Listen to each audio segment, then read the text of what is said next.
half a world away in New York City, Explorers Web, the adventure website, got the disturbing email from Luis Benitez.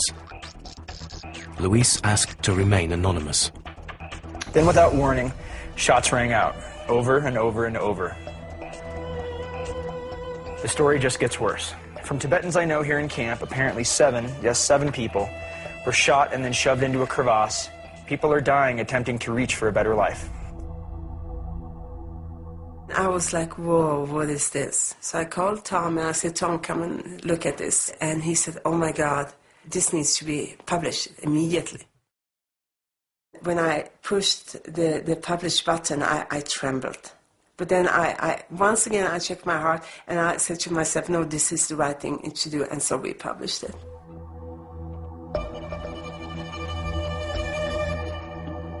Explorers Web understood the global impact this story could have.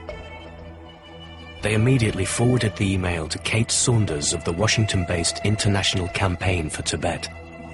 I started to try to get in touch with climbers up on Advanced Base Camp Cho Oyu because of the news that they'd witnessed the shooting, which was unprecedented. None of the climbers would contact me. I tried all sorts of people in all sorts of different countries. But I think the atmosphere at Advanced Base Camp was pretty intimidating at that time.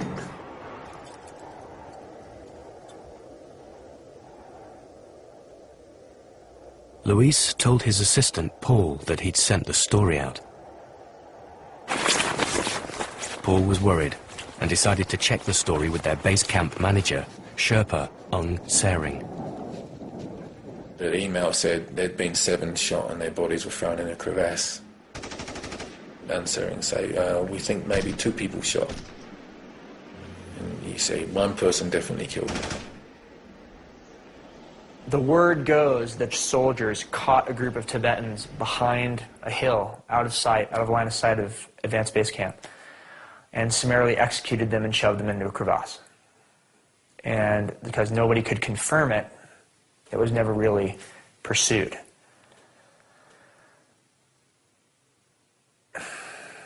Do I believe it? Absolutely. Do I think the sources that were telling me this story are credible? Mm-hmm. Absolutely. Can I prove it? No. So I'm like, there's a mismatch here in the information. I thought that he was putting the expedition potential to return here at risk. The most important thing for me was that that Luis wasn't going to get into any trouble, that our clients were going to be fine, and we were going to be able to cross the border safely. Concerned, Paul sought advice from the senior expedition leaders, including Russell Bryce. Russell Bryce confronted Luis. He said, are you crazy? Do you realize what you done? Are you crazy? And I didn't know what to say. I was floored. Did I just make a mistake? Did I just tell the world that a government did something that they didn't actually do? My God, did I really just do that? And I just remember quietly asking Russell, well, still, Russell, do you think it's right? Do you think it's right to... I just remember clearly asking him that over and over and over again, and he just walked out of camp. Some months later, Russell Bryce lodged a complaint about the shooting with the Chinese Mountaineering Association. No evidence had been found that anyone had died apart from Kelsang Namtso. The others who were seen falling all survived. 30 kilometers away from base camp, in a Chinese jail, the police demanded that Jamyang identify Kelsang Namtso's body. The Chinese asked, who was a dead nun? They did warn me the body stank.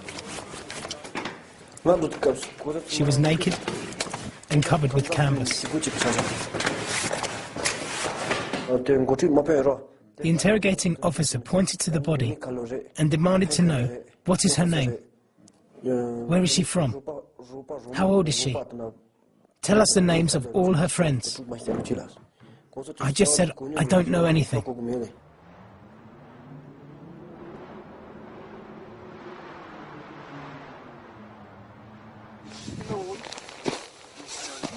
Sergiu Matai knew the video footage he had secretly filmed was vital evidence. If he could smuggle the tapes safely out of Tibet, he would reveal the first recorded shooting of Tibetan refugees trying to cross the border. This is the original bag that I hold the tapes in. And I had a pouch on my hip right here, all the bloody time. So this is the bag that tricked the Chinese border patrol guys, actually. And I crossed right under their nose.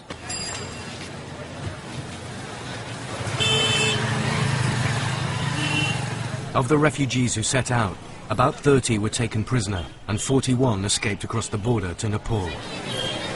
No one was reported missing.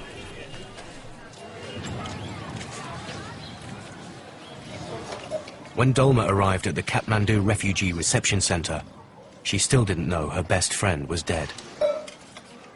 The reception centre staff asked me, what was the name of the dead nun? I was very shocked and I replied, what dead nun are you talking about? But deep down I knew the only one nun was left behind, so it must be her. For 5 days I hadn't known Kelsang was dead. I just cried and cried.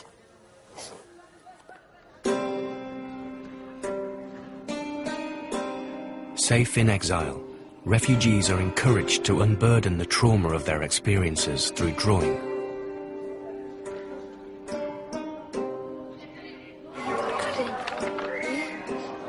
Kelsang Namtso ki chamro ita Kelsang Namtso ki ko madro kapta ani ngani ti hardra ani ngani thumpe chambo se dis soya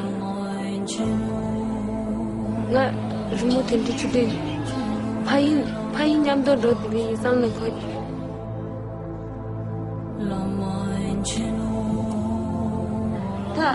da ze jang ani shi sa shan na ta shi ka zo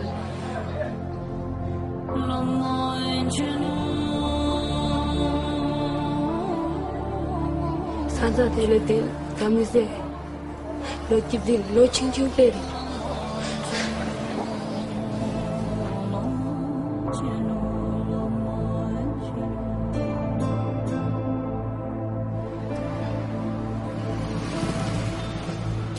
The Chinese embassy in Kathmandu launched into damage control and tried to contact some of the climbers to find out what they knew about the shooting. Some members were getting harassed phone calls every day. And I can distinctly recall Steve thinking that we were being followed, and we'd heard a rumour that the Chinese embassy were looking for us. I got to a point of thinking, right, where's my passport? I'm going to jump on the fittest-looking rickshaw driver's rickshaw and get him to take me to the British consulate and tell him what happened.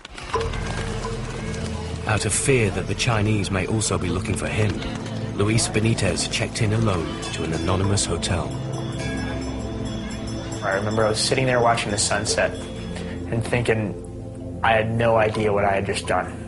And the phone rings. I asked him if he'd like to go to the reception centre and to meet Kelsang Namtso's friends. So Kate sends over this SUV. I don't know where he went, but Nepal and Kathmandu. It was over here, around this building, through a field. And we drive into this beautiful open courtyard, and the director of the center comes down to greets me and says, come into my office, I want you to meet the people that you saw on the Nangpa Pass. I want you to meet the people you saw on the pass. And they're shell-shocked.